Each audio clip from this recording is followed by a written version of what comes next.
Welcome to the Lida Citroën podcast, your space to grow your influence and elevate your personal brand. In each episode, you'll hear inspiring stories, expert insights, and practical strategies to help you stand out, lift up others, and leave your mark on your team, your community, or the world. If you're ready to make your voice heard, you're in the right place. Let's dive in. Hello, friends. Oh my goodness. Episode 25. How fun. You have been with us at the Lida Citroën podcast for 25 episodes. Let me know in the comments which one made the biggest difference to you. Which episode so far, and we are just getting started, which episode really helped you reframe something, understand something, or maybe see yourself in the world just a little bit different? I would love to hear that.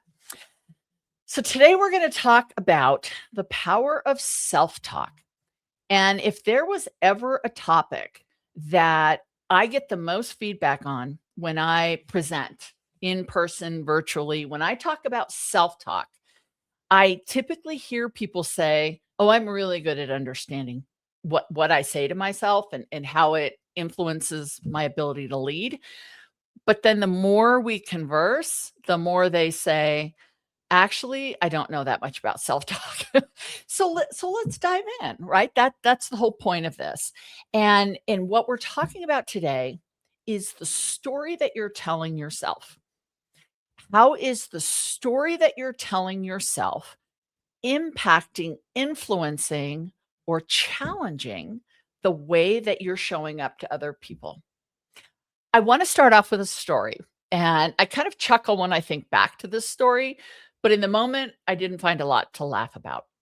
So I was going to a regular person for my nails. This woman, I adored the way she did my nails, my fingernails. She always did them perfectly. Like, I never had a problem. I never had nails break. I never had polish get all messed up. It was just perfect every time. So I really valued that after all these years, I had found someone who did my nails exactly the way that I liked. The thing is, she wasn't big on communication. She didn't chat. She didn't have conversation with me, which was fine because I got the result that I wanted. But I missed that part of the experience. And I remember one time when I sat down in her chair and I knew she had a big trip coming up. So I thought, perfect, something for us to talk about. And I asked if her kids were excited about the trip. I asked, what was she most looking forward to doing when she was in the new city? And I got these really terse kind of one word answers from her. And I thought, uh-oh, did I cross a line? Like, was I not supposed to ask about this? And she got really quiet as she's working on my hands. And I started getting in my head. And I thought to myself, I bet I crossed the line. I bet now she doesn't like me. What's going to happen if she decides that I'm too chatty and it's not worth it? If she isn't passionate about doing nails in the first place and she doesn't want to do my nails. I could imagine myself phoning for an appointment and her assistant saying, "Oh, she doesn't have time this week," or "She doesn't have time next week." Basically saying, "Lida, she doesn't want to work with you. You talk too much. You ask too many questions." And so I started thinking about, gosh, it took me so long to find a person to do my nails the way I liked them. Now I'm going to have to find another person. And there is this place by my house, but gosh, they charge so much more. They're kind of inconsistent, but I guess I could go there. I can't go back to this nail salon because what would it look like if I'm going to the same salon, but I'm not seeing her? And is she going to glare at me? Is she going to mess up my nails so that maybe I don't want to come back? How am I going to go forward if I stand on stage and my nails look terrible?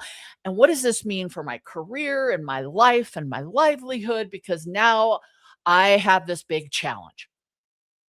I told myself this enormous story about what I was experiencing, and I started getting upset.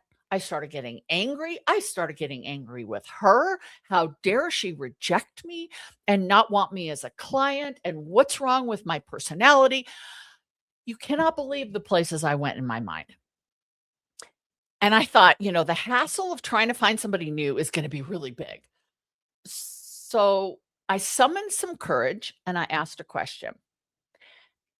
And I don't know how I got the courage to do this because I don't typically run towards conflict. But I said, "Excuse me, did I say something that upset you?" And she looked up at me like surprised. Not only because I asked a question I've never asked before, but it was a pretty specific, did I do something that upset you? Because I'm getting like what I'm saying is I feel like I'm getting the cold shoulder.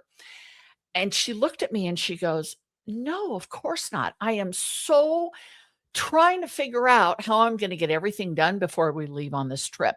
All I'm doing is making lists in my mind. It has nothing to do with you." And in that moment, I realized, maybe more poignantly than ever before, that I told myself a story about what I was experiencing that had no basis in reality. She wasn't thinking about me. She wasn't deciding I wasn't going to be her client again. And none of those things were happening. But in my mind, in a way to protect myself, I told myself this is what was going on and this is how I'm going to stand firm and all of these things that had no basis in truth. And we do that, right? Someone cuts us off in traffic and we say, why do they think they're better than me? Why are they being such a jerk?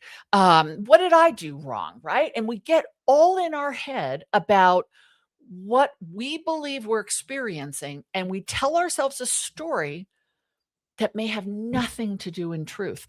That person who cut us off in traffic may have gotten a call from their spouse that something was really wrong. They might be rushing someone to the hospital to deliver a baby, and they could care less about how fast or slow we're going. They just need to get there. Or maybe they are just being a jerk. Who knows? But there are alternative explanations. And the power of narrative, the power of self-talk is it really does drive how we're going to show up. If I think someone cut me off in traffic because they think they're better than me, then I might carry an edge all day of, well, do you think you're better than me? Do you think you're better than me? I'm better than you. And all of a sudden, the way I'm presenting myself has changed. And it may not be what I really want, but it's because of something that happened that reframed the way I see the world and reframes the way I show up. It's interesting because the narrative isn't just what you communicate. I've been teaching narrative for 18 years. And when we talk about narrative, people think it's our message, it's our communication style, it's the words that we choose. But narrative starts with the words you choose internally. They start with the framing and the ideas and the beliefs that you hold, which then bleed out or come out in the way that you talk to others. And a lot of what I'm going to be sharing with you today comes from my book, Control the Narrative, because obviously that's about narrative, right? But it really is about the idea of self-talk because that's where narrative starts. There's this beautiful framework that narrative unpacks, and it really falls into three. Narrative starts with what you tell yourself. Then it becomes an outpouring of what you tell others. Finally, that results in what others tell others about you. So think about it that the first is telling yourself, the second is telling others, and the third is others telling others. So let's look at that. It's kind of an invisible driver behind how your reputation gets formed, right? Because your reputation is what others tell others, right? That's that pass along quality of reputation. But let's go to the beginning. What do you tell yourself? If you're giving a presentation or you're going to talk to your boss about, a request for more budget, more resources, a promotion, what are you first telling yourself? Are you telling yourself, I deserve this? I have the data points. I can wrap a story around those data points to make it compelling and reasonable that my boss should give me what I'm asking for, right? That's one set of construct. The other can be, I deserve this. I work really hard and they owe me. That's a different construct.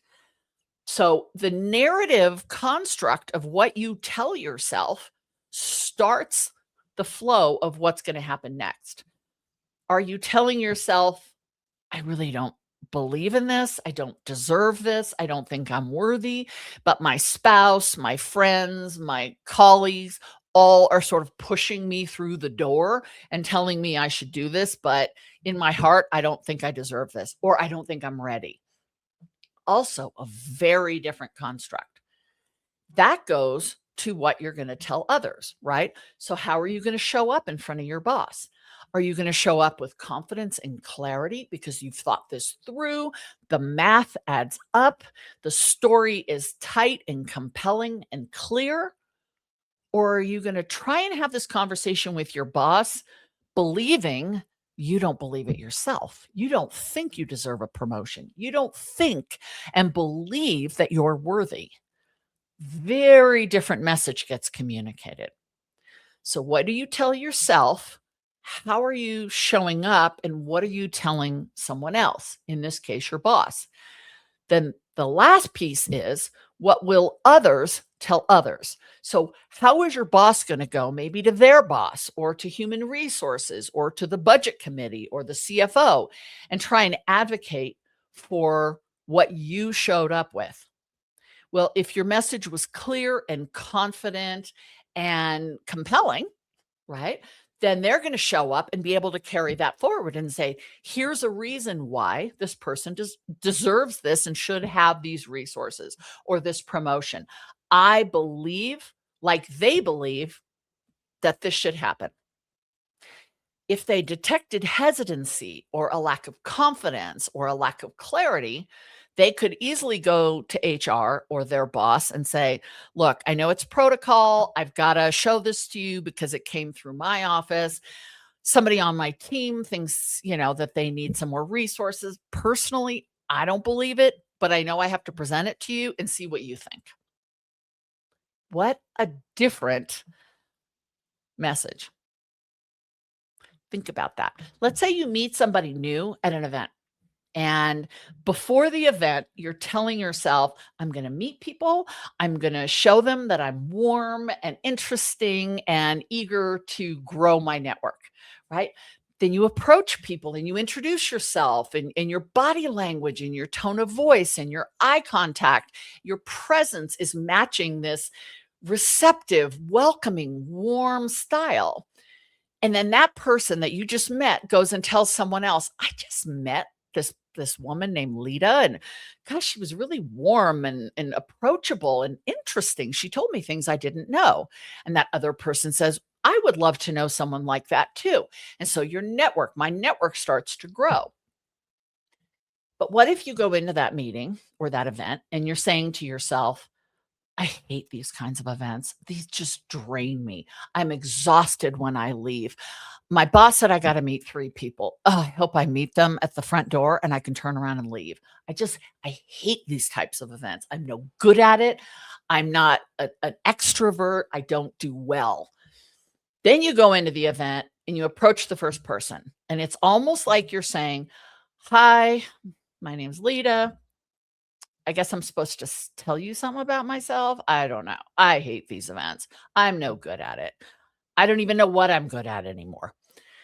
And then you depart from that person, and that person goes over and says, you're not going to believe the conversation I just had with that chick over there. Man, she could not have been more apathetic. That's how your reputation is growing. And it starts with you. Our minds see what we talk about inside as truth. Our minds interpret our own words to ourselves as truth. They don't know any different, right? We're saying something to ourselves. Our mind, our psyche says, well, that must be real. And that truth starts to come out. We are not that good at hiding it. Trust me, if you think you are good at telling yourself negative thoughts or depreciating your value in your self-talk, but then you can fake it really well when you talk to other people, I am here to tell you, you are not that good at it because it takes a tremendous amount of training to get good at that. And most of us are not spending our time on that training. When our internal messages, because there's internal and there's external, when our internal messages are overly inflated, overly confident, overly enhanced, that tends to come out as arrogance or boasting. Right? So there's a nuance to this. You got to be careful not pumping yourself up too much, right? You are the cat's meow. There's nobody better in this world than you. And you got to go in there and let everybody know how fabulous you are, right? That's not what we're talking about. That's pride, that's arrogance. And we know that's not good because that's not going to bring people towards us and the opportunities we want. There's also the other side, which is telling ourselves we're inadequate, we're not enough, we're not good enough, we're not smart enough, we're not pretty enough, we're not extroverted enough, all the enoughs, right? When we focus on inadequacy, that comes through as uncertainty. Maybe this person doesn't know, or insecurity. They don't even believe what they're trying to sell me. Have you ever gone to buy something and you can just tell that the person trying to sell you something does not believe it themselves, right? We are so good at sniffing that out. I think intuitively, maybe people are just skeptical and they look for things that don't align. I recently was in a store and a salesperson was trying to convince me that one item was superior to another item. And they started listing the features that made it compelling. And there was a huge price point. I was actually attracted to the lower priced item because I didn't really see any value on the surface. And as the salesperson was trying to convince me of the enhanced value of the higher priced item, I could just watch their face change subtly. And I asked them, I said, "Do you have that product? The higher model that you're talking about?" "Oh, yes, absolutely. I enjoy it every day. It is fabulous. You'll love it." And I started asking more probing questions about, how they used it, in what circumstances was it valuable to them. And the more I started talking, I realized this person was just in a circle of trying to keep up the facade. So I let him off the hook. And I said, I think at this point, I'm not seeing there's enough value at the higher price. So I think I'm going to go with the lower price. I think that just suits my needs better. And it was almost relief from them because I think they knew in their heart there was no value that justified the higher price. The things they were pointing out were so trivial that it really became almost laughable. And and that's why negative self-talk doesn't stay private, right? It doesn't stay in our head. It leaks out through our gestures, our choice of words, our eye contact, right? Maybe we look someone in the eyes when we're trying to convince them of something we don't believe instead of averting our eyes, which would feel more comfortable. There is that sniff test or that skepticism that many of us bring. Now, if you can make a compelling case, then it isn't deception, right? If you can tell me why that item is more valuable, which the price point corresponds to, if you can make that compelling to me, then I'm listening because I don't want to throw my money away. So if it's worth spending a little more to get a lot more, I get that. But that's not what most of us are doing. We are trying to show up and convince people and lead and be present and have a voice and be respected. And sometimes we don't believe it ourselves. So I guess the question then comes up, do you fake it? Do you fake it till you make it? I can't tell you how many times I get asked that question. Should I fake it until I make it? Should I feign confidence and portray, agency if I don't feel confident? If I don't understand my sense of personal agency, if I don't feel I belong, should I act like I belong?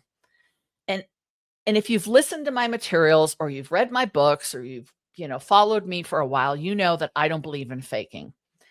But I do think we need to back it up a minute and talk about the self-talk. Because if we're telling ourselves, I'm faking more confidence, when in fact, what we're doing is giving ourselves a pep talk so that we can go into the event and network and show who we are. And that's uncomfortable, but we're pushing through discomfort because we know it's good for us. I don't think that's faking. I think faking is when you try to be someone you're not. And and so portraying a little bit more confidence than you might feel in that situation, there's a nuance to it I don't think is faking. If you're trying to tell me that act like you're successful and you have it all figured out, and inside you're quivering because you're scared to death, that's maybe faking. But to put a smile on your face when you might feel afraid, I don't think is faking. I think it's our ability to sort of get warmed up to an environment that might feel uncomfortable. So some things to think about at this point. I want you to have some things to think about. What is that internal tape, that self-talk that is on a loop in your mind before an important meeting, before an important conversation? What do you tell yourself? And if you can't go back and recall those, then think about it going forward. Next time you have an important conversation, and it can be a conversation with a loved one, somebody at work, or a high value stakeholder. What do you tell yourself before the conversation? What are you playing over and over and over to get your frame of mind ready or right before that conversation? And the second thing is, when you look at that tape and you look at that narrative, that self narrative, is it something that is building you up, or is it something that is undermining you? Is your self talk helping you lean into the uncomfortable and move through it and show up authentic, or is it depreciating your value such that you walk into that situation almost like it's a self-fulfilling prophecy? You know it's going to fail. You told yourself it's going to fail. You fail and you go, "See, I was right." One thing I've shared this a lot, that I tell myself before I go on stage, before I have a program virtually, after I do my little prayer, which I do every single time, I always say to myself, I am so excited to share this information with people. Physiologically, my body is in a heightened state of awareness, right? I'm about to go on stage. I'm mic'd up. Everything's been tested. The camera's going to go on me, or I'm about to join an audience virtually and everything's been tested. Now it's time to flip the switch and start presenting. The physiological changes in my body. My hands might get a little sweaty, my heart rate increases, I'm, sitting taller in my chair. All these physiological changes are happening. I have a choice to tell myself, "Oh my gosh, I'm nervous. That's why my heart is beating faster. That's why I'm sitting taller in my chair. That's why my hands feel a little sweaty. I am nervous." Nervous is going to take me down a different path. Nervous is going to have me show up a different way. But I tell myself, because it's the same physiology, I tell myself, I am so excited. And that response to the physiological changes that I'm experiencing empowers me to show up with a smile and good eye contact and aligned body language and pace myself and keep the cadence going the way that it should be. Am I lying to myself? No. I am reframing what I'm feeling in that moment to have a positive first impression, to show up as myself, because I am a person who's excited. I get so excited being in front of audiences. I get excited joining you for these podcasts every time we record them. And so it's not deception. I'm not trying to cover something up, but there's a physiological change that I can assign to nervousness, which is going to take me down one path, or to excitement, which is going to help me show up a different way. Have you ever wondered what it would be like to work with an executive coach? I've had the honor of working with professionals, entrepreneurs, and executives in over 38 countries, helping them navigate the career process through the lens of personal branding and reputation management. The tools that I use allow us to co-create a strategy that puts you in the best position for control and influence over your career, online positioning, and target community. If you're ready to take control of your reputation, your brand, and influence, let's talk. Explore executive coaching with me by visiting Lida360.com or click the link in the show notes below. So ask yourself, that tape that is playing in your mind, is it helping you be better and stronger and clearer and more confident? Or is it taking away from what you know you're capable of and what you want to bring to people? Go back to the formula I gave you at the beginning. What you tell yourself leaks out into what you tell other people, which becomes what other people tell other people about you. That's the ripple effect of narrative. That's the story that you share that becomes the story others share about you on your behalf.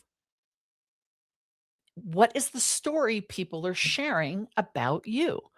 I remember as clear as if it happened yesterday, the first time somebody walked up to me, and I didn't know this person, and they said, "Oh my gosh, you're Lida.